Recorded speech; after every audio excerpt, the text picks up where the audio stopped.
Morning. Um, right, we'll get straight into the homework. Uh,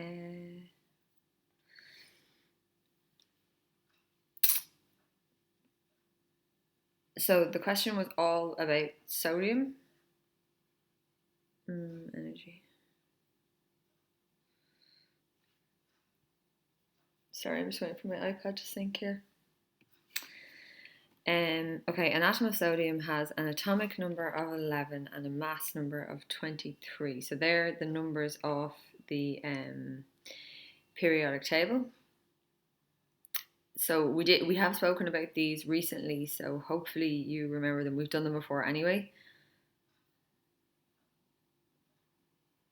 Hang on, we just have to wait.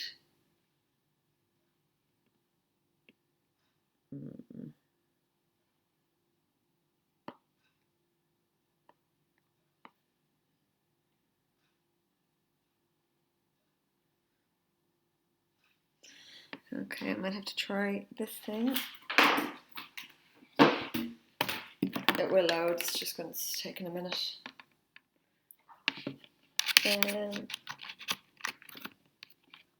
Okay.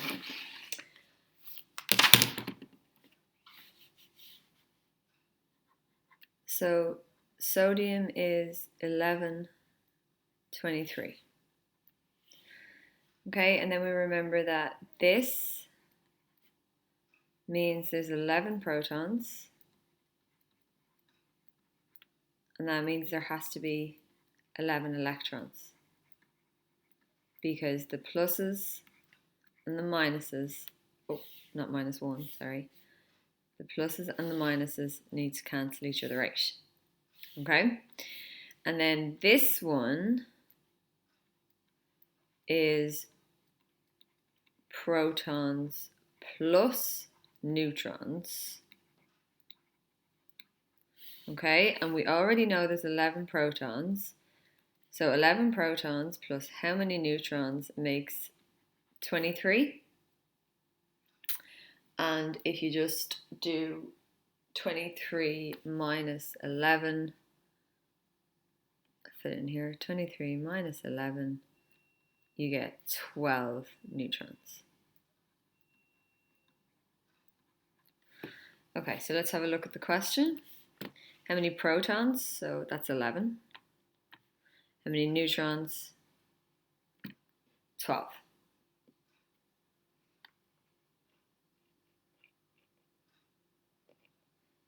Okay, so that was the first part. That's important. So if you didn't get that, or you forgot how to do it, or whatever the case may be, that's fine. Just make sure that you understand it now. And if you don't, you need to let me know. Okay? Right. Complete the diagram below, drawing all the electrons in the Bohr structure for the sodium atom, and 2 electrons on the first shell are already drawn. Okay, so we know there's 11. There's 2. Better stick with theirs. So that's 3, 4, 5, 6, 7, 8, 9, 10, and 11. Okay, 1 electron in the outer shell. That's sort of what we're supposed to have, because sodium is a group 1 element. So name the group of the periodic table that sodium belongs to. So it's group 1, but that's not its name. So make sure you name it properly. The alkali metals.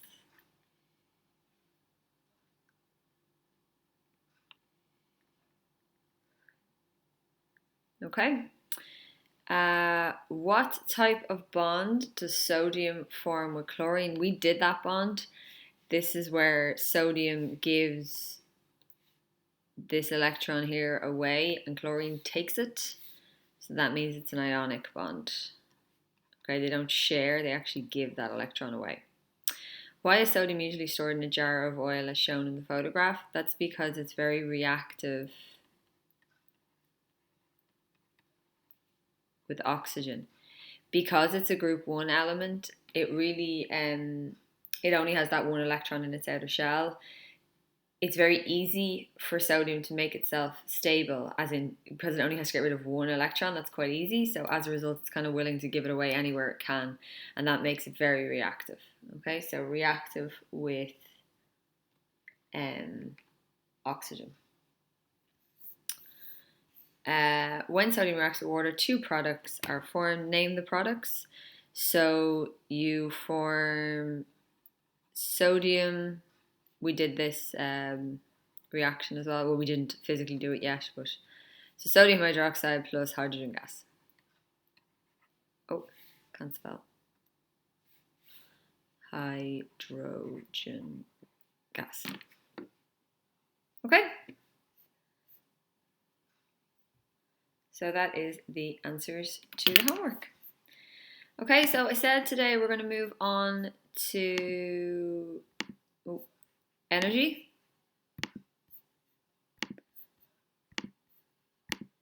So there won't be homework today. It's literally just going to be taking down a bit of notes. So energy is back in the physical worlds. So we're doing physics again.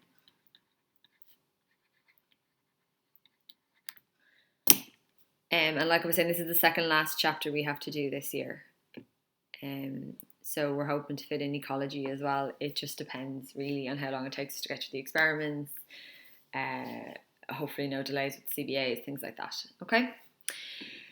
So a couple of bits. What you may already know, the sun lights and heats our planet. Yeah, we know that. We did a good bit of work on the sun and the moon and the earth and all that sort of stuff. So we did talk about the sun and its energy.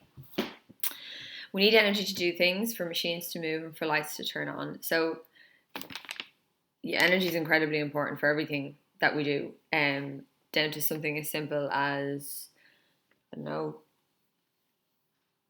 opening your eyes and getting out of bed in the morning, to, you know, running a computer or turning on a toaster. There are costs for heating a home and running a car.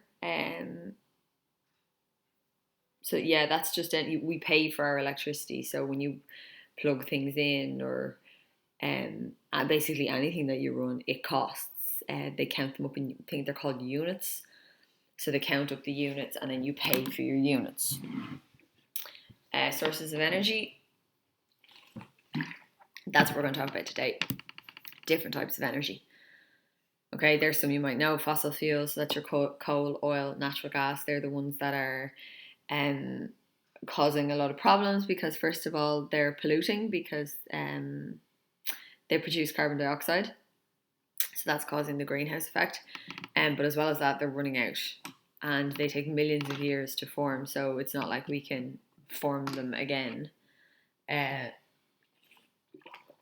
So yeah, fossil fuels are, or need to be, a thing of the past, I suppose. Wind power, we're quite good with our wind power in Ireland, actually. That's the one kind of renewable energy that we're doing a good job with. There's a lot of wind farms, a lot of, oh my God, what are they called? Windmills gone up. And you see like a good group of them together, they're called wind farms. And then solar energy, more and more you see these around now. I know quite a few people where I live have gotten them put on their houses. And if you see, or if you're near any new estates being built, every single new home is fitted with solar panels. So things you're aware of, I suppose. And here, what we're hoping to learn. So we're going to learn what energy is, where it comes from, different types of energy, the law of conservation, how certain objects and devices can store and transfer energy, and energy conversions. That's important. What efficiency means. Efficiency of machines, and how to design, build, and test a device that transforms energy from one form to another. So transforming energy. We'll do that experiment when we're back in school, obviously. Okay, so what is energy? So if you're asked what is energy, the definition is here.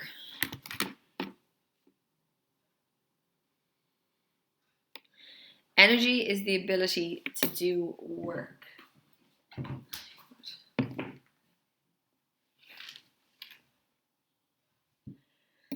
Okay, now, work in the physics sense of the word, I suppose. Okay, so In physics, it actually says it there. I was going to write it, but it says it. In physics, work is done when a force moves an object. Okay, so I'm holding my pen, my Apple Pencil in my hand. So I did work because I exerted a force that caused the Apple Pencil to move from being on the table to being in my hand. So that's work. To do that work required energy. If any of you guys poured milk into your cereal this morning, you had to exert a force on the milk carton to lift it up off the table, and then you had to exert a different force to turn it and pour. So you did work, and that required energy. Even to eat your cereal, you have to move the spoon into the cereal, move it again to your mouth, and then move your mouth to start to break down the food. All of that requires energy. So in all of those situations, you are doing work. Okay, so obviously in the day-to-day use of the word work, it sort of implies that it's going to be challenging. But in the physics sense, work is done when an object is moved through a distance at all. Okay, so if any form of movement occurs, then work is done. Okay, and in order to do that work, you need energy. So energy is the ability to do work. And the next thing we have there, which is important, is the unit. The SI unit for energy is the joule. Okay, it's named after the scientist, James. Pretty sure it's James Joule. A joule is a really, really small unit of measurement. I thought this was nice. This is actually in your book. I thought it was nice. Here, a joule is the amount of energy. So a single joule is the amount of energy needed to raise a small apple 1 meter off the ground. Okay, so if you took a small apple, put it on the ground, and then lifted it to 1 meter, the amount of energy that was expended in order to do that, that's about how big a joule is. Okay, so it's quite a small measurement, and that's not going to take a huge amount of force in order to do that. It's not going to use up a huge amount of energy.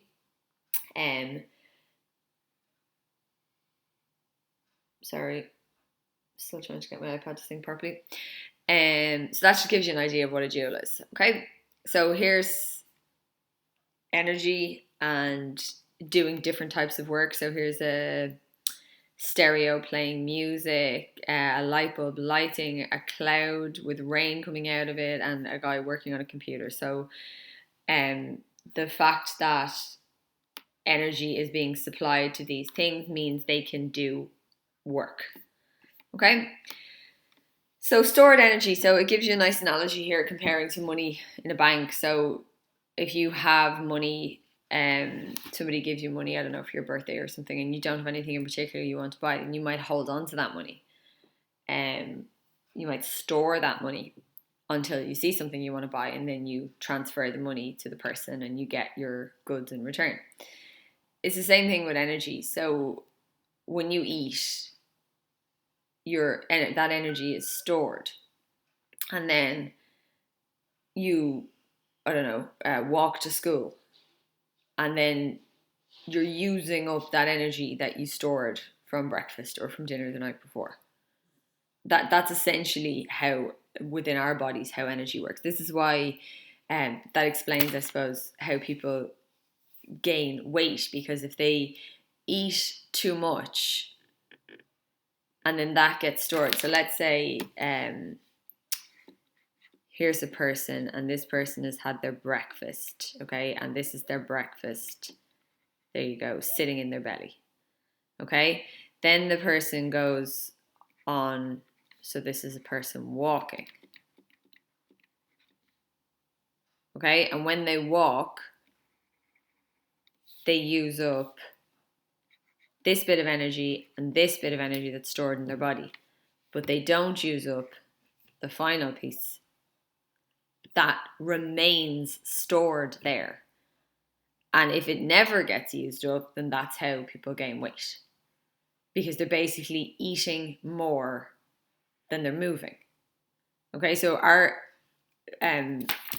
I don't know what the word is, like prehistorically or whatever, as in when all we had was our base urges, like, prehistoric man. It was all about getting enough food in our bodies so that we could get up in the morning, uh, start the fire, go hunting, bring the food back, prepare the food, obviously between a family or whatever. It was literally about consuming enough so that you had the energy to do that work. And we sort of lost that in recent years because we don't go out and hunt for our food, and we don't, like you hunt for your food by walking to the fridge. So we don't go out and like have to expend huge amounts of energy just literally to get our food back to the tent or whatever. Yeah, so this is where we have a bit of a disconnect now. So for the most part, because we do have an obesity crisis, for the most part, people eat way more than they actually expend in a given day. So you're supposed to have an idea, I suppose, of how much energy you expend in a day. And that will come down to how active you are. So if you're, obviously it's important to exercise. It has many benefits besides, not gaining weight. But yeah, it's around being honest about what you do. So I suppose there's probably a few of you there who are used to training 4 nights a week, and that training has stopped for the last 3, 4, 5 months. So have you adjusted your food because you're no longer expending that energy, or have you replaced it? Maybe you're going for a run. Maybe I don't know. Maybe you're training with a friend. Maybe you're still getting that session in. Whatever. Okay, so that's the idea of stored energy. I think it's kind of easy to understand on the human body. But it happens in all different types of things. So a hot cup of water, that has energy stored as heat energy or thermal energy. Okay, thermal energy is the energy due to like vibration. So when we heat something up, we say that the molecules vibrate faster, and that's thermal energy. Chemical energy, then your phone battery, your coal, oil, natural gas, your fossil fuels, and then the food we eat is stored as chemical energy in our body. A person running, once you're moving at all, you have kinetic energy. So kinetic energy is called moving energy sometimes. A bar magnet has magnetic energy. Potential energy is like, what's a good word? Yeah, I suppose I know that they're all stored energy, but stored energy or something with the potential to do work. Okay, it might make sense when you read them. So an apple held above the ground. So if you have an apple held above the ground, your hand is exerting a force that's holding it there because gravity wants it to fall back to the ground. So when it has the potential energy to fall back to the ground. It has the potential to fall back to the ground, to do work, because the apple will be moving. So if I were to open my hand, the apple wouldn't stay there, it would fall back to the earth. Same with the stretched elastic band. So if you stretch out an elastic band, it's your hands that are keeping it there and keeping it stretched. As soon as you release that force, the elastic band is going to relax, I suppose. So it is under stress. That stress is going to come off it and it's going to fly across the room. A compressed spring in the suspension. So if you take a spring and either push it in really, really far, so put your 2 hands on either side of it and push the spring right in, that as soon as you remove that force, again, it's going to pop back out to its natural equilibrium. A ruler that is strained over the side of a desk. So you take a ruler and bend it, obviously not to the point of breaking, but bend it over the side of a desk. Again, it's your hands that are keeping it there. As soon as that force is taken off, the ruler is going to spring up and return to its original position. So all of those are potential energy. And the nucleus of a radioactive atom contains nuclear energy. So we get nuclear energy either by taking a nucleus from one atom and a nucleus from another atom and mushing them together, or else by taking a nucleus and splitting it open.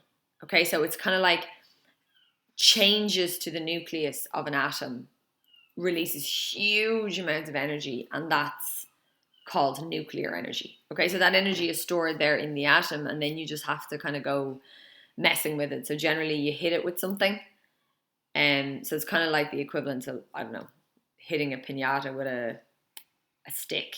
You're basically hitting the nucleus of the radioactive atom with neutrons, and now those neutrons bash it apart.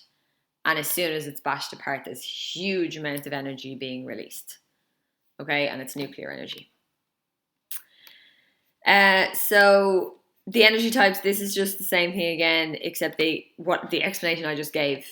Potential energy is stored energy, usually because the object's position, such as being high, or its condition, such as being stretched. So I talked about the apple being held up and the elastic band being stretched, or the ruler being held over the desk. Kinetic energy is moving energy. It's found in movement, an airplane flying, a meteor plummeting. Even tiny things have kinetic energy, like atoms vibrating when they are hot or when they transmit sound waves. That's all kinetic energy. Thermal or heat energy is due to vibrating particles or molecules in a system. Nuclear, I just spoke about, it's changes in the atomic nuclei, so changes to the nucleus of the atom. That's the atomic nuclei. Chemical energy, that's in coal and oil, and your batteries, your phone battery, all different types of batteries, and that's a chemical reaction between atoms or molecules. Electrical energy, so I don't know if we talked about that. Electrical energy is when you wire up a circuit and the electrons move around the circuit. The moving electrons have what's called electrical energy. Light energy, so that's literally the energy that light has. So like the sun emits light energy, and that light travels to us, obviously the heat as well. And then sound energy, that's produced, so every sound starts as a vibration. So when I'm speaking to you now, it's because my voice box is vibrating and making the sounds. Okay, so it goes through them again with relation to this picture here. That's just from your book. It literally goes through each one again. Okay, so basically all I want you to know from today's lesson is, what is energy? What are the units for energy? And then name the different types of energy. 1, 2, 3, 4, 5, 6, 7, 8 different types of energy. Okay, that's it. So all I want you to do is take down the notes. Is that okay? And we'll move on and do a few calculations and stuff on Monday. All right. Thanks, guys. Have a great weekend.